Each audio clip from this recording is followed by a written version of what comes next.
অন্নপূর্ণা কিচেনে আপনাদের সবাইকে স্বাগত। এরকমই সুন্দর টেস্টি টেস্টি বিরিয়ানি ঘরেতেই বানিয়ে ফেলতে গেলে ফলো করতে হবে আমার এই রেসিপিটি। খুব সহজেই ঘরেই বানিয়ে ফেলতে পারবেন। দেখে নিন কি কি লাগছে। সাজিরে, বড় এলাচ, মরিচ, জয়িত্রী, দারচিনি, জায়ফলের একটা টুকরো, এলাচ, লবঙ্গ আর লাগছে গোটা ধনে। এটাকে আমি শুকনো খোলায় ভালোভাবে ভেজে নেব। সুন্দর গন্ধ উঠলে এটা আমি নামিয়ে ঠান্ডা করে গুঁড়ো করে নেব।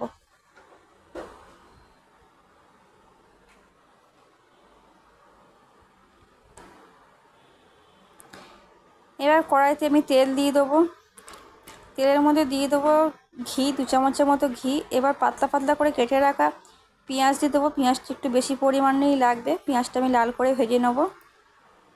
লাল করে ভাজা হয়ে গেছে। এবার এর মধ্যে আমি দিয়ে দেবো 1 লিটারের মতো জল। এবারে জলের মধ্যে আমি অ্যাড করে দেবো নুন, 2 চামচ কাশ্মীরি লঙ্কা গুঁড়ো, 1 চামচ হলুদ গুঁড়ো দিয়ে ভালোভাবে মিক্সড করে নেব। এবার এর মধ্যে দিয়ে দেবো বড় বড় কেটে রাখা আলু।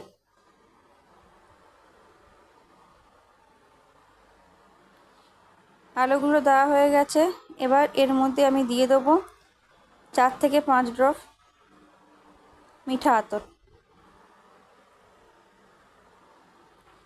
এবার এর মধ্যে দিয়ে দেবো আদা রসুনের রস।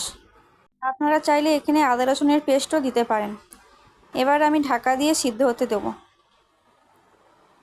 এদিকে আমি ভাত করার জন্য হাঁড়ি বসিয়ে মুখে একটা থালা দিয়ে তার মধ্যে পরিমাণ মতো নুন, লবঙ্গ, দারচিনি, এলাচ আর তেজপাতা নিয়ে নিয়েছি। হাঁড়ির জলটা একটু গরম হয়ে গেলে আমি এগুলো হাঁড়ির মধ্যেই দিয়ে দেবো। জলটা একটু ফুট ধরলে আমি এর মধ্যে আগে থেকে ভিজিয়ে রাখা বাসমতি চালগুলো দিয়ে দেবো।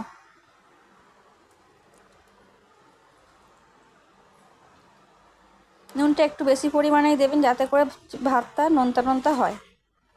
ভাতটা আমার হয়ে গেছে। এবার ফ্যান ঝাড়িয়ে নেব।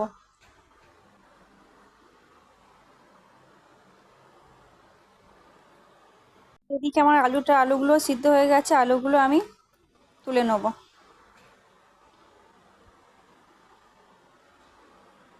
আলুগুলো তুলে নিয়েছি। আলুগুলো সিদ্ধ হয়ে গেছে। এবার মাংসগুলো ধুয়ে নিয়েছি। মাংসর পিসগুলোকে আমি এবার পেঁয়াজের যে গ্রেভিটা রয়েছে তার মধ্যে দিয়ে দেবো। দিয়ে এর মধ্যে একটু নুন দিয়ে দেবো।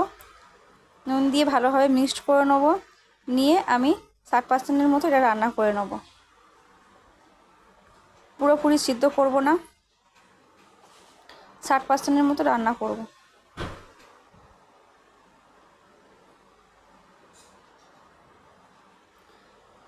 আমার হয়ে গেছে। এটাকে আমি যে হাঁড়িতে আমি বিরিয়ানি করব সেই হাঁড়িতেই নিয়ে নেব। নিয়ে যে মশলাটা বানিয়ে রেখেছিলাম সেটা তার মধ্যে দিয়ে দিলাম। এবার সিদ্ধ করা যে আলুগুলো করে গেছে সেই আলুগুলোর মধ্যে দিয়ে দেবো। এবার আমি একটা বাটিতে পরিমাণ মতো জল নিলাম। তার মধ্যে নিলাম গোলাপ জল 2 চামচ, কেওড়া জল নিলাম 3 চামচের মতো,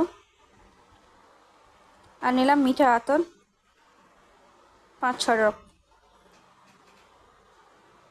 নিলাম দুধ যেসব ভিজিয়ে রেখেছি। এবার এর উপরে দিয়ে দেবো যে ভাতটা বানিয়ে রেখেছিলাম সেই ভাতটা এর মধ্যে দিয়ে দেবো। গোলাপ জল কেওড়া জলের যে মিক্সটা করে সেটা দেবো।